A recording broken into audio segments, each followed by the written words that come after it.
I also, of course, called this press conference to address some of the statements made about me by two commentators in Quebec.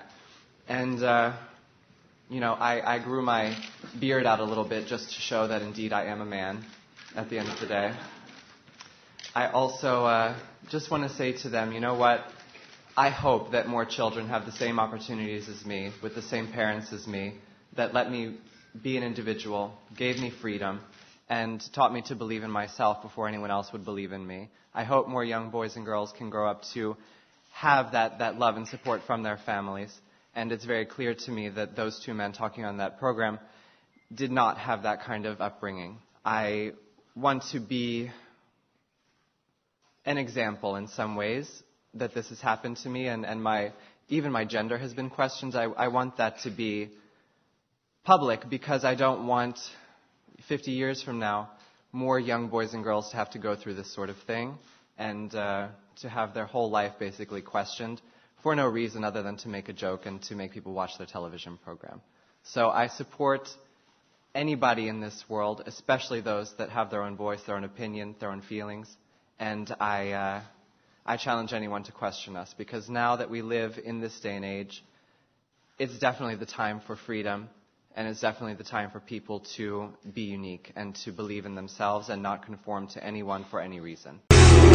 I'm not somebody to cry over something or to feel weak about something. I felt very defiant when I saw these comments. I felt that it wasn't these two men criticizing my skating. It wasn't them criticizing my anything. It was them criticizing me as a person. And that was something that really, frankly, pissed me off. So more than anything, I just felt like I had to make a comment and a statement saying that I hope more kids can grow up the same way that I did, and more kids can feel the freedom that I feel to be themselves and to express themselves. And that's the most important thing. That's the message I wanted to come out of all of this. Because out of ugly, I think the most important thing to do in life is to make something beautiful. I can't say anything mean. I mean, I'm totally for freedom of speech and voicing your own opinion, so I can't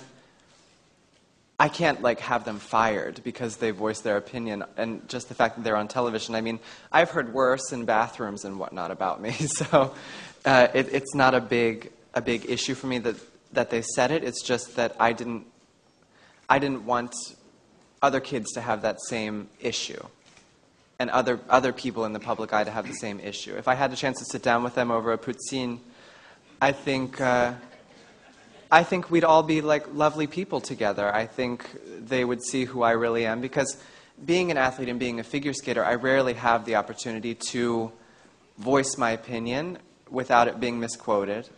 I'm always thought of as the sparkly, flamboyant character that wore a crown of roses. I mean, that's what people see of me, and they come up with a notion of what I must be like. And aside from my circle of very close friends and people, nobody knows me. Nobody knows what makes me tick. Nobody knows what's inside here and here. I think masculinity is what you believe it to be. To me, masculinity, it's all my perception. And I think masculinity and femininity, it's something that's very old-fashioned. There's a whole new generation of people that aren't defined by their sex or their race or by who they like to sleep with. I think as a person you know what your values are and what you believe in, and I think that's the most important thing.